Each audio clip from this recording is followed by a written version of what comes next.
సాక్షి ఓ విచిత్ర ప్రయత్నం చేస్తుంది.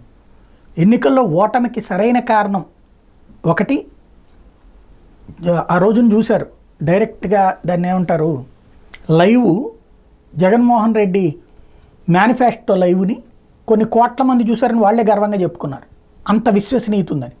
కానీ అప్పటిదాకా ఉన్న గ్రాఫ్ ఆ మేనిఫెస్టో తర్వాత పడిపోయింది. మేనిఫెస్టోని చూసి నేను ఇంత విశ్వాసంగా మాట్లాడతానా, ఇంత చక్కగా మాట్లాడతాడు జగన్మోహన్ రెడ్డి అని సొంత కార్యకర్తలు జబ్బలు జరుచుకున్నారు. కానీ సంక్షేమ పథకాలు చంద్రబాబు ఇస్తానన్న దానికంటే ఎక్కువ ఇస్తాడనుకుంటే ఉన్నది కొనసాగిస్తాను అందులో అత్యసరే అని చెప్పడం తేడా వచ్చింది. అది పెద్ద దెబ్బ. అది అర్థం చేసుకోలేకపోయారు.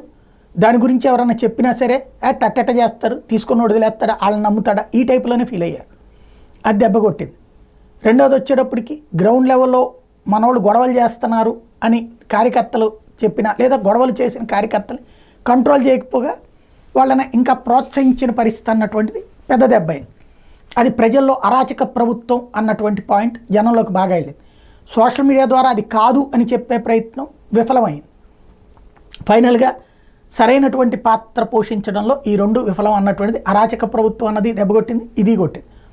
ఇప్పుడు దాన్ని అంతా పక్కకి తోసేసి ఈవీఎంల మీదకి తోసేయాలన్న ప్రయత్నం సాక్షి ద్వారా చేస్తున్నారు. ఏంటది, ఏది ఓట్లు ఏమయ్యాయి, టీడీపీ ఓడిపోతుందనుకున్న చోట భారీ మెజార్టీలు అంటూ ఎవరో డొంపల ఉమాట, కమలనాథపురం కోటబొమ్మాలి మండలం శ్రీకాకుళం జిల్లాలో రైతట. ఈ ఫలితాల మీద ఎవరికి నమ్మకం కలగదు. మా గ్రామంలో అత్యధిక శాతం మంది వైఎస్ఆర్ కాంగ్రెస్ పార్టీకి ఓట్లు వేశారు. కానీ ఎన్నికల ఫలితాల తర్వాత చూస్తే తారుమైనట్టు కనిపించింది. సంక్షేమ పథకాలు అందుతున్న అనేక కుటుంబాలు వైఎస్ఆర్సీపీకి ఓట్లు వేసాయి. కానీ ప్రతి రౌండ్లోనూ మెజార్టీ ఓట్లు ఏకపక్షంగా టీడీపీకి వచ్చాయి. జగన్ అధికంగా అభిమానించే గ్రామాల్లోనే ఇలా టీడీపీకి ఓట్లు పడ్డం చూస్తుంటే ఎన్నో అనుమానాలు ఉన్నాయి. మరోవైపు వెలుగులోకి మరో కౌంటింగ్ అంటే పెదకూరపాడు నియోజకవర్గంలో 737 ఓట్లను ఈవీఎంలు లెక్కించని అధికారులు 50 పోలింగ్ బూత్ ఈవీఎంలో సాంకేతిక లోపం అంటూ పక్కన పెట్టిన వైను అచ్చంపేట మండలంలో 2019లో వైఎస్ఆర్సీపీకి 7,597 ఓట్లు, ఇట్లాంటి అంతా ఈవీఎంల మీదకు దోసేయడం ఇట్లాంటి కరెక్టే. నువ్వు వేయలేదు, ఇప్పుడు ఎవరికాళ్ళు అంతకంటే ఎక్కువ వస్తేనే ఆశించవచ్చు కదా. సంక్షేమ పథకాలు పొందిన వాళ్ళు అంతకంటే ఎక్కువ వస్తాయి అనుకున్నప్పుడు అటే వేసి ఉంటారు కదా. కిందసారి చంద్రబాబు కంటే జగన్ ఎక్కువ ఇస్తాడని అటేశారు, ఇప్పుడు జగన్ కంటే చంద్రబాబు ఎక్కువ ఇస్తాడని అటేశారు అనుకోవచ్చుగా. రెండోది ప్రభుత్వం మీద ఎందుకు వ్యతిరేకం ఉందో కనుక్కోవాలి కదా. ఇంకోటి ఈవీఎంలు, ఆ ఈవీఎం ఒకటి ఇప్పుడు సాంకేతిక లోపం వచ్చి ఒక ఈవీఎంని పక్కన పెడతారు.